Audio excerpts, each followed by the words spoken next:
रायगड महाराष्ट्रासह देश विदेशातील ताज्या बातम्या पाहण्यासाठी मॅक्स इंडिया लाईव्ह चॅनलला सबस्क्राइब करा आणि बेल आयकॉन दाबायला विसरू नका। मुख्यमंत्र्यांची भेट घेणार आहेत आणि त्यांचं असं म्हणणं आहे की मुंडेंचे बंगल्यावरून कॉल्स येत होते, मात्र तपास जो आहे तो याच कारणामुळे तपास व्यवस्थित झालेला नाही हे पूर्ण पुराव्यानिशी सिद्ध होतं। या खुनामागचा आका कोण होता आणि कुठल्या आकाने हा खून केला बीडकरांपासून काही लपून राहिले नाही। येत्या 2 दिवसात मला जी बातमी मिळाली आहे, म्हणजे मला जी माहिती मीडमधून मिळते, एक महिला तयार होईल आणि ती सांगेल की महादेव मुंडेला मीच मारलाय। याची तयारी पूर्ण झाली आहे। बघूया आता ती महिला किती हिंमत दाखवते। कारस्थान करून त्या महिलेला समोर आणलं जाणार आहे की स्वतः ती महिला त्या गटामध्ये त्या महिलेला पुढे केलं जाईल आणि आकाला वाचवण्यासाठी केलं जाईल। सर, पुण्यातली जी रेव पार्टी झाली त्या पार्टी संदर्भात एक महत्वाची माहिती समोर येते की त्या 3 ज्या महिला पळून गेलेल्या होत्या त्यांचा पार्टीशी कोणताही संबंध नव्हता, अशी माहिती जी आहे ती पोलिसांनी न्यायालयासमोर दिली। त्यांना शोधण्यासाठी त्यांनी रेव पार्टी कशाला म्हणतात हे कदाचित महाराष्ट्रातील ग्रामीण भागात किंवा जे या गोष्टींची संबंधित नाही त्यांना माहीत नसेल। रेव पार्टी म्हणजे 100-200चा जनसमुदाय एकत्र येणं, तिथे मुबलक प्रमाणात दारू असणं, तिथे मोठ्यांदा म्युझिक वाजणं आणि मोठ्या प्रमाणात नाच हा रेव पार्टीचा एक साधारण शब्द आहे। रेव पार्टीला त्याला रेव पार्टी म्हटलं जातं। घरात 4-5 जण काही करत असतील तर त्याला रेव पार्टी म्हणतात असं मला तरी ऐकवण्यात आले, मी कधी ऐकलेलं नाही।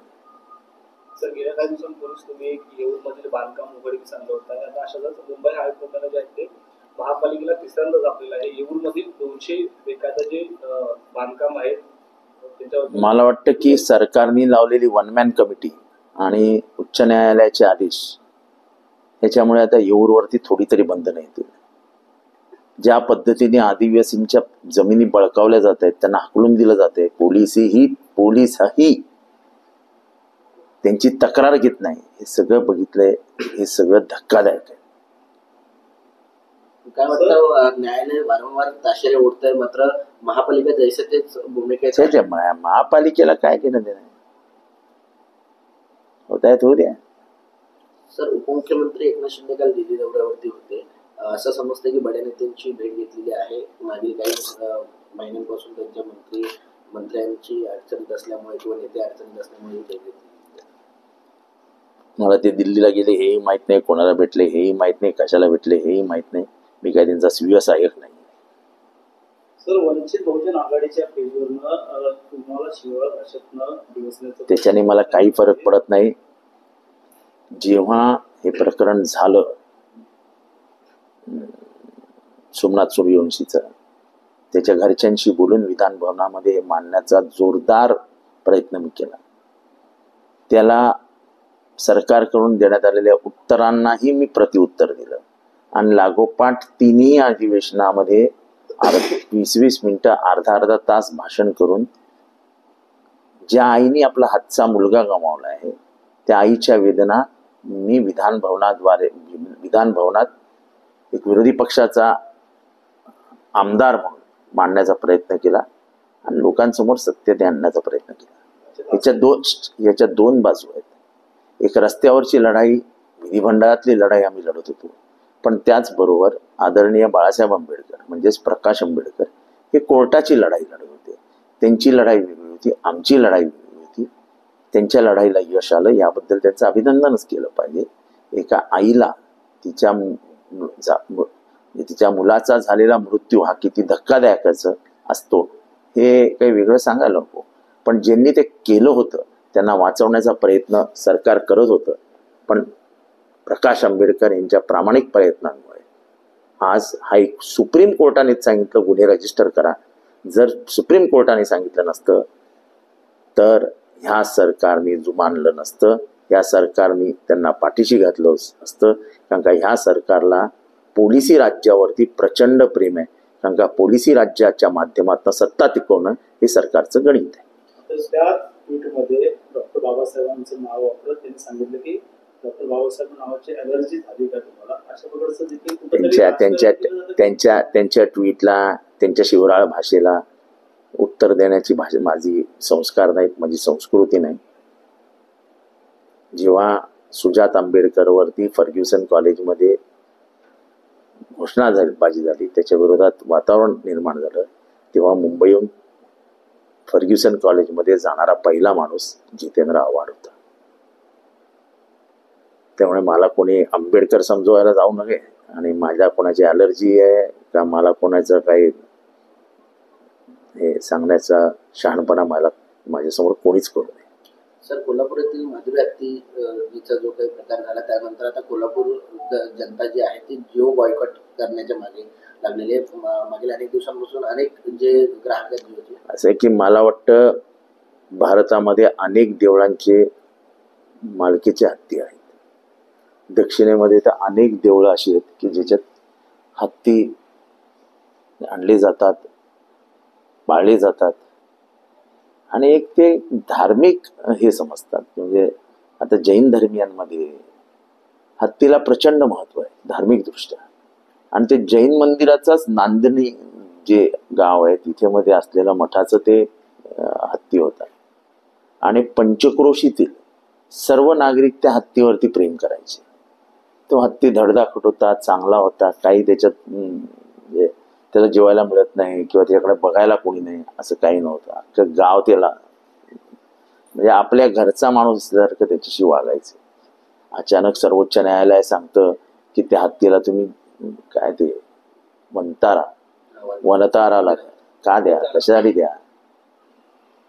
अन्न कमी होतं का त्या हत्तीला? तो हत्ती काय आजारी होता का? मालेगाव प्रकरणामध्ये जे आरोपी होते त्यांची निर्दोष मुक्तता जी आहे ती न्यायालयाकडून करण्यात आलेली आहे. या अगोदर देखील अनेक प्रकरण होते. ट्रेन ठीक आहे. नाही, हे निर्दोष सुटले. न्यायालयाने जो काही न्याय केला असेल त्याच्या विरोधात किंवा त्याच्या बाजूने बोलण्याचा मला काही अधिकार नाही. पण माझं जे पहिल्यापासून मत आहे ते हे आहे की ज्या दिवशी या बॉम्ब ब्लास्ट मध्ये सगळ्या आरोपींना ज्यांनी पहिल्यांदा शोधलं, RDX कोणाच्या घरी होतं हे शोधून काढलं. RDX आलो कुठून हा प्रश्न अजूनही अनुत्तरित राहिला. 65 किलो RDX आलो कुठनं, हे सगळे प्रश्न अनुत्तरित राहिले. पण ज्या दिवशी स्वर्गीय हेमंत करकरे यांची हत्या झाली त्याच दिवशी या खटल्याचा निकाल लागलेला होता.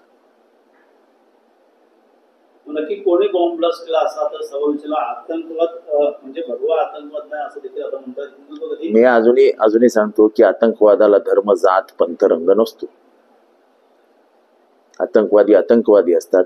कुठल्याही जाती धर्माचा त्यांचा कधीही संबंध जोडू नये. हे उशिरा सुटलेलं शहाणपण जर त्यांना आज सुचत असेल तर ठीक आहे, देर आहे दुरुस्त आहे. उपमुख्यमंत्री देखील म्हणतायत की सत्य कधी पराभूत नाही होत किंवा पराजित नाही होत.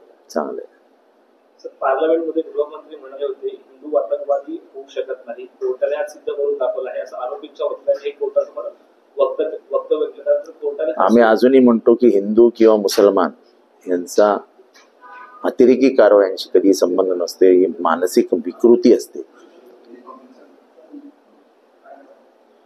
त्याच्यामुळे आतंकवादाला धर्माचं नाव चिटकवणं योग्य नाही हे आम्ही नेहमीच सांगतो.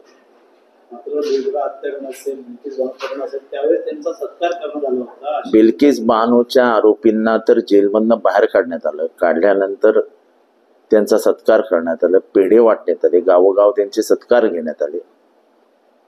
ती कायद्याची पायमल्ली होती. कोर्टाने शिक्षा सुनावल्यानंतर सरकारने हस्तक्षेप करून शिक्षा कमी करणं याला काय म्हणायचं? असेल त्याच्यावरती कुठे संशय निर्माण केला जातोय. जे साक्षीदार होते त्यांच्यावर देखील वेगळ्या प्रकारचं बघितलं. ठीक आहे, आता ह्याच्यावर कोर्टाने निकाल दिलाय, याच्यावरती अधिक काही बोलणे योग्य होणार नाही. सर, मालेगावच्या स्फोटाप्रकरणी खोटे आरोप करून तुरुंगात डांबण्यात आलेल्या देशभक्तांना शिवसेनेने पहिल्यापासून पाठिंबा दिला होता आणि हे हिंदू धर्मियांचं धर्मकार्यच असतं. हिंदू दहशतवाद नावाचा भंपक शब्द काँग्रेसशी षड्यंत्रकारी नेत्यांनी चालण्यात आणला होता, असं उपमुख्यमंत्री एकनाथ शिंदेंनी ट्विट केलं. ठीक आहे, चांगलं आहे. सर्व खापर काँग्रेसवरती पडतायत. संबंधच नाही. काँग्रेसचा काय संबंध? काँग्रेसचा काय संबंध? 17 वर्षे थांबून ठेवलं अशा लोकांना. ह्याच्या आधी तो बांद्र्याचा बॉम्ब ब्लास्ट झाला, त्याचे आरोपी निर्दोष सुटले. मग हे काय कुठल्या राजकीय पक्षांनी केलं? तपासी यंत्रणेचं काम करत असतात. त्यांना जे आरोपी वाटतात त्यांना ते आतमध्ये ठेवतात. नंतर पुरावाच्या अभावी काही आरोपी सुटतात. हा तपास यंत्रणेचा दोष नाही. पण मी जसं सांगितलं तसं ज्या दिवशी हेमंत करकरे यांची हत्या झाली त्याच दिवशी या खटल्याचा निकाल लागला होता.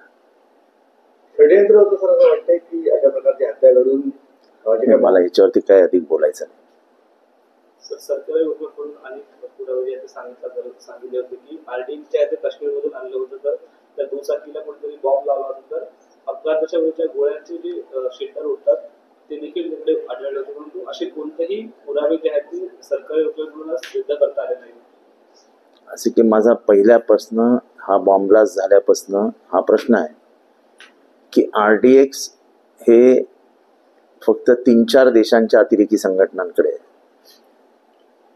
एक ते मोसादकडे, इस्रायलच्या अतिरेकी संघटनांकडे, एक ते ISI कडे, पाकिस्तानची गुप्तहेर संघटना, याच्याकडे मुबलक आरडीएक्स असते. सर, हेमंत करकरे असते तर वेगळा निकाल लागला असता का वाटतं? हेमंत करकरे, मी जेवढं बोलायचंय तेवढं बोललेलो आहे की ज्या दिवशी त्यांचा मृत्यू झाला त्याच दिवशी ह्या खटल्याचा देखील मृत्यू झालेला होता.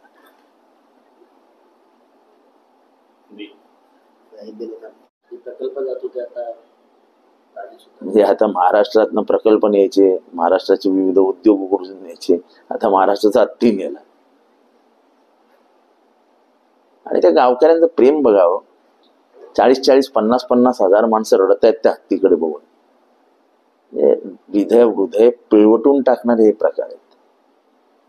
मुक्या प्राण्यांवर प्रचंड प्रेम करतो माणूस. आपल्या घरातला एखादा कुत्रा असेल, आपल्या घरात एखादं श्वान असेल आणि तो खूप प्रिय असेल आपल्याला. श्वान भले माझ्या दारावर असतो नाही तर माझ्या घरात असतो, आपल्याला ते प्रियच असतं कारण ते आपल्या अवतीभोवती फिरत असतं. आणि त्याचा मृत्यू ओढवल्यानंतर आपल्या घरात कमीत कमी 8-10 दिवस असं बैचैन, असं म्हणजे काहीतरी दुःखद आपल्या घरातच घडलंय अशा प्रकारच्या भावना असते. आज 40-45 वर्ष ती हत्ती ती समोर होती, तिची पूजा अर्चा तिला बघायची. अचानक ती घेऊन जायचं. कार्यकर्त्यांच्या तिथल्या लोकांच्या हृदयावरती पायच दिल्यासारखं. दोषी के उनकी निर्दोष मुक्तता जो है न्याय व्यवस्था ने की है. न्याय व्यवस्था का निर्णय अंतिम माना जाता है. न्याय व्यवस्था ने निर्णय दिया होगा तो सोच समझ के ही दिया होगा, इसमें कोई दो राह नहीं.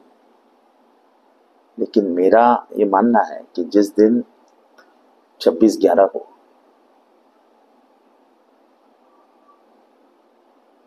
इस तलाश के प्रमुख जो थे, मुखिया जो थे हेमंत करकरे जी, उनकी हत्या हुई, उसी दिन इस केस का मामला फिट हो गया था.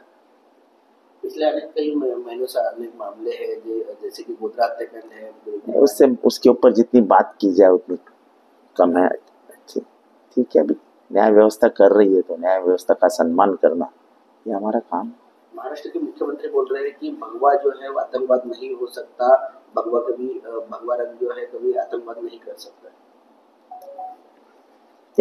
किसी रंग, किसी रूप, किसी धर्म, किसी जात, किसी प्रांत को उंगली दिखाकर आतंकवादियों का उसके साथ संबंध जोड़ना ये गलत है. हम पहले से कह रहे हैं, हम पहले से ये मानते हैं कि अतिरेकियों का कोई धर्म नहीं होता है।